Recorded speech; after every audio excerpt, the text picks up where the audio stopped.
Cher Joël Dicker, bonjour. Après la vérité sur l'affaire Harry Kéber, vous nous offrez une enquête, celle de la mort d'Alaska Sanders. Qu'il est bon de retrouver les personnages, entre autres Galaoud et Marcus, et puis petite surprise à la 400e page, mais on laisse la surprise pour les lecteurs à découvrir quelle est cette belle surprise dans l'affaire d'Alaska Sanders.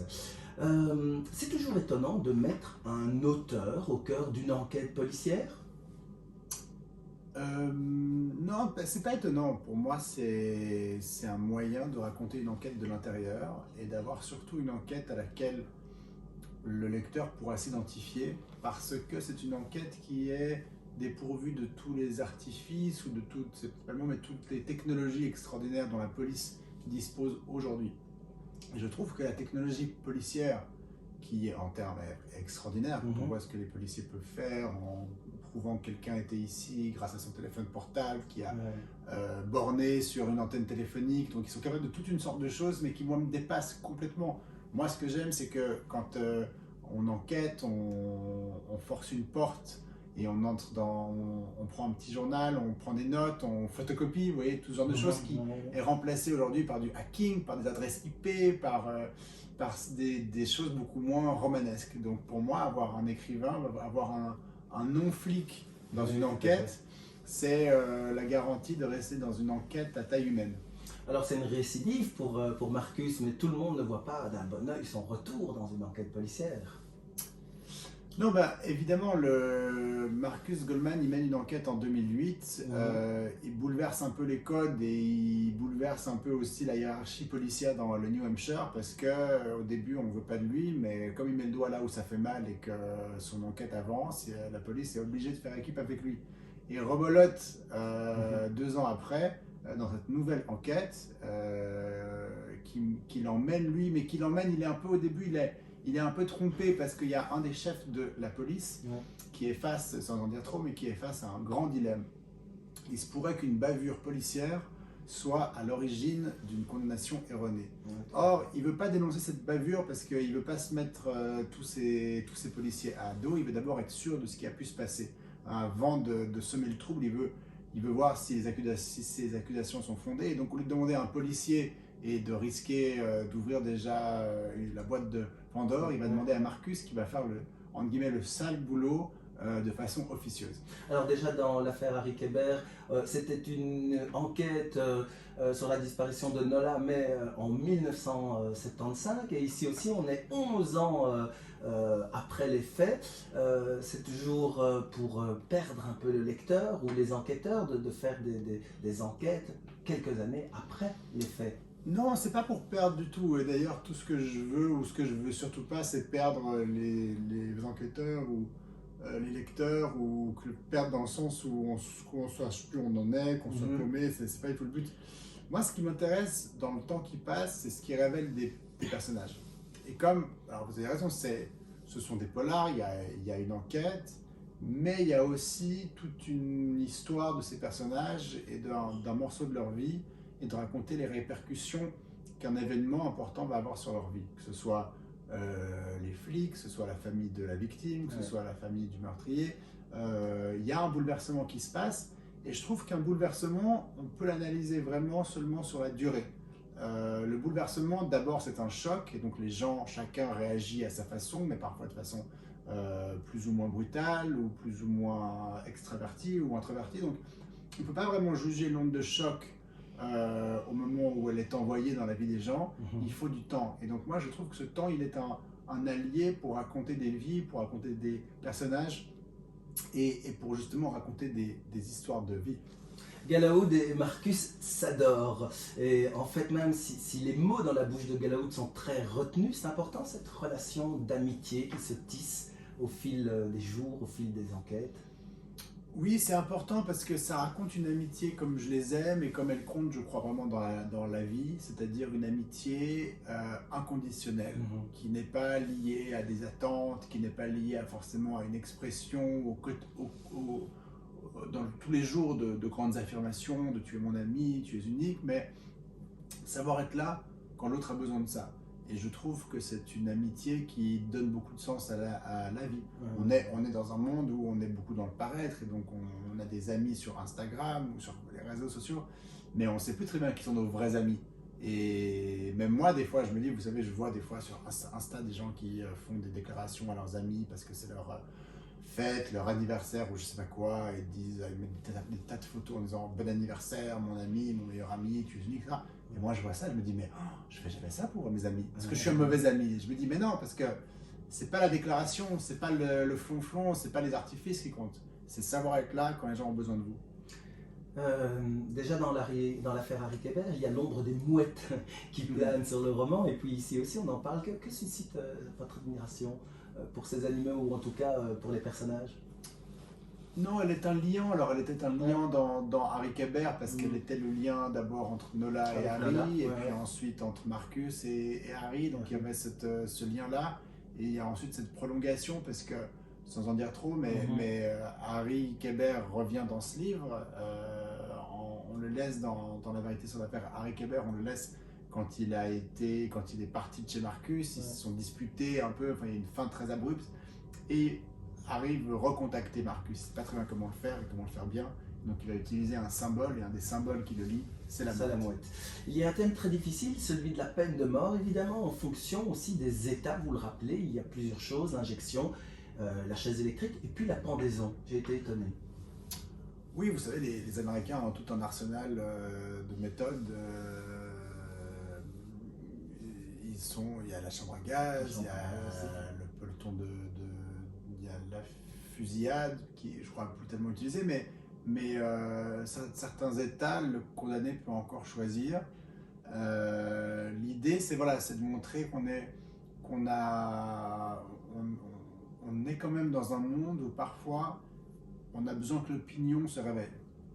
Et on est parfois dans un monde où il y a des choses absolument hallucinantes, même dans les démocraties, même dans les états de droit, et que ça rappelle que tous ces états de droit, les démocraties dans lesquelles on vit, sont garantis non pas par nos gouvernants, mais par ceux qui la font, c'est-à-dire nous les citoyens.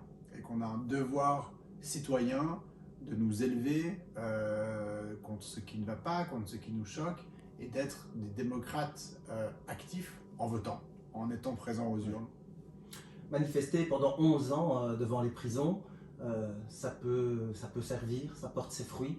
Ça peut, c'est le cas dans ce livre-là. C'est un moyen de montrer, alors cette manifestation, c'est le moyen aussi de montrer l'abnégation de la famille du condamné qui, même s'ils sont trois sous la pluie, ils le font quand même. Même si personne ne les écoute, ils le font quand même. Et ils ne ratent jamais le rendez-vous. Ils ne ratent jamais le rendez-vous, et c'est un moyen aussi de montrer leur engagement pour la cause.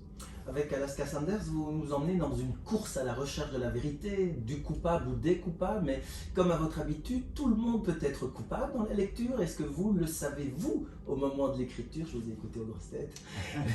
Au moment de l'écriture, où vous posez les jalons au fur et à mesure, et une fois que toutes les pistes ont été écrites, vous décidez qui sera le coupable. Non, moi je sais pas du tout ce qui se passe. Ce qui me plaît, parce que j'ai aucune idée qui est le coupable, comment il va être trouvé, quels seront les indices, quelle sera la suite du livre. Et j'aime ça parce que j'aime ne pas savoir. Ouais. Je trouve que de ne pas savoir, ça me donne justement ce titillement, cette envie, cet agacement aussi. Et tant que ces sentiments sont là, je me dis, bon, ben, ça veut dire que le livre me plaît, que je suis dedans. Vous savez, c'est important pour moi d'avoir ce rappel, parce que j'ai écrit des livres quand personne ne voulait me lire, et du coup, pour moi, le fait de vouloir écrire ce livre suffisait. Ouais. Cette envie, elle était là. Maintenant que je suis très lu, et c'est vraiment un honneur immense, mais il faut que j'arrive à me projeter au-delà de ces lecteurs qui m'attendent, et de me dire, mais qu'est-ce que ça me fait à moi ce livre? Pourquoi est-ce que je l'écris? Et donc d'avoir le fait que je ne sache pas, de me compliquer un peu la vie, et puis surtout d'avoir ces sentiments de me dire mais j'ai envie de savoir, ça me permet de me dire bon ben au moins je le fais, cette envie elle vient de moi, elle vient pas de quelqu'un qui attend que je le fasse. Ouais. Et il faut rééquilibrer certaines scènes à un moment donné, quand vous arrivez à la fin du livre, vous dites bon... Beaucoup, non beaucoup, pardon, mais il y a une réécriture immense, c'est-à-dire que le livre que vous lisez à la fin n'a pas été écrit d'un seul jet sans être repris. Il y a des versions, c'est des dizaines et des dizaines de versions de recommencement, parfois depuis le début. où on garde qu'un seul élément. Moi je dis, l'image que je donne, c'est faire un cure-dent avec un chêne, hein. Donc vous coupez un tronc entier, pardon pour cette image, dans ces temps voilà, mais je veux dire, bon, ce serait prendre un arbre entier et puis le tailler pour faire un cure-dent. Oui, tout à fait. On enquête, on cherche des coupables, on fouille dans leur vie, on remonte loin dans leur vie, mais puis il y a quelque chose de très important, s'intéresser à la victime. Est-ce une priorité? Oui, c'est une priorité parce que ça permet de remonter le fil aussi différemment. Ça veut dire que quand on a un coupable sous la main et qu'on essaie de faire des liens avec la victime, les liens, on va les trouver, on va les fabriquer, on va les imaginer, même sans le faire de façon en pensant être de bonne foi, hein. Mais le lien est plus immédiat. Alors que si on part de la victime, si on part de l'autre sens et qu'on remonte la piste depuis la victime, on va se rendre compte que peut-être ces liens ne fonctionnent pas ou ne sont pas si évidents que ça. Des personnages rigolos depuis l'affaire Harry Kéber aussi, l'on retrouve avec plaisir dans l'affaire Alaska Sanders, c'est la maman de Marcus qui nous fait bien rire. Et puis, personnage étonnant, l'éditeur de Marcus, lui s'en fiche de tout. Lui, tout ce qui compte, c'est de faire réécrire l'histoire ou d'avancer l'écriture par ses équipes d'écrivains, d'éditer, de vendre les droits. C'est un univers que vous avez vécu. Non, mais c'est parce que c'est un personnage qui est comme ça un peu énorme, mais qui est justement, je le trouve, rigolo et amusant parce qu'il est énorme. À l'américaine, et puis surtout, voilà, si vous avez un éditeur tout gentil qui dit à Marcus que tout va bien, je te fais un café, écris si tu as envie, puis si tu n'as pas envie, c'est pas grave. C'est pas très amusant, alors que c'est un type complètement fou qui lui dit bon, on s'en fout, on va écrire le livre pour toi. Enfin, c'est aberrant, il est complètement aberrant ce personnage. Et c'est ça que j'aimais bien. Alors il y a une recherche aussi, il y a l'amitié avec Galaoud, mais il y a aussi cette amitié, une recherche de sens, de vie avec Harry Kéber depuis le début. Vous dites, pour un auteur, le succès est une maladie, un échec programmé. Alors, pas que pour un auteur, mais en général, je raconte que le succès, si vous voulez, c'est un décollage. Ouais. Et que forcément, à un moment donné, il y a des baisses de pression, il y a des atterrissages, il y a des chutes, enfin, il peut passer plein de choses. Oui, voilà. Du moment où vous êtes en l'air, il va se passer un truc. Alors peut-être que vous allez être dans l'élan et vous allez prendre encore un peu de vitesse et monter encore un peu, mais voilà, il faut être conscient que c'est quelque chose qui ne dépend pas uniquement de vous et beaucoup des autres. Et comme toujours, quand ça dépend des autres, quand vous n'avez pas la maîtrise de ce qui est en train de se passer, il faut être prêt à toutes les éventualités. Vous avez répondu un petit peu à cette question, mais savez-vous pourquoi vous écrivez? Non, enfin, oui et non, parce qu'il d'abord il y a quelque chose du plaisir et que je trouve très difficile, et de l'envie, et que je trouve très difficile d'identifier une envie. Vous savez, quand on aime quelque chose et quand on n'aime pas quelque chose, alors quand on n'aime pas quelque chose, on peut le dire, que ce soit un aliment ou quelqu'un ou un livre ou peu importe, ou un film, on n'aime pas, on peut expliquer clairement pourquoi on n'a pas aimé.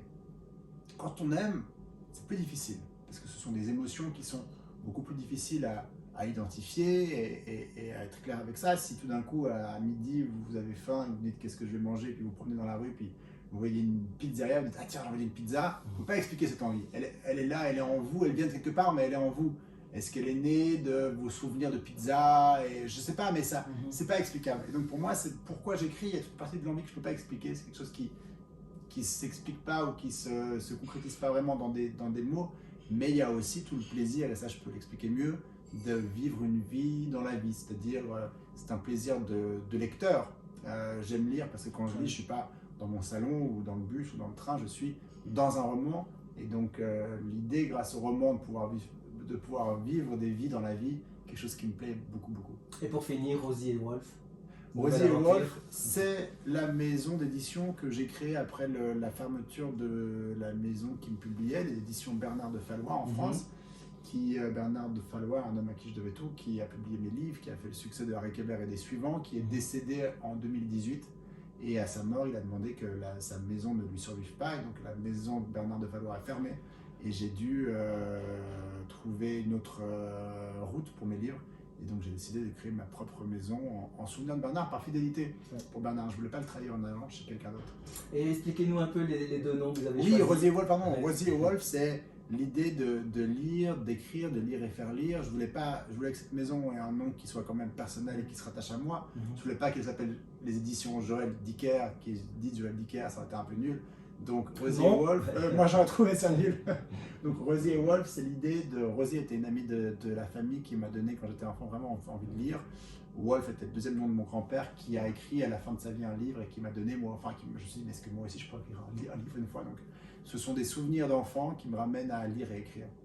Ah ben, un grand merci pour ce partage. Merci à Et pour vous. cette belle chose et bon vent, bon succès, et avec plein de lecteurs pour l'affaire Alaska Sanders. Merci beaucoup. Avec plaisir, à bientôt. À très vite.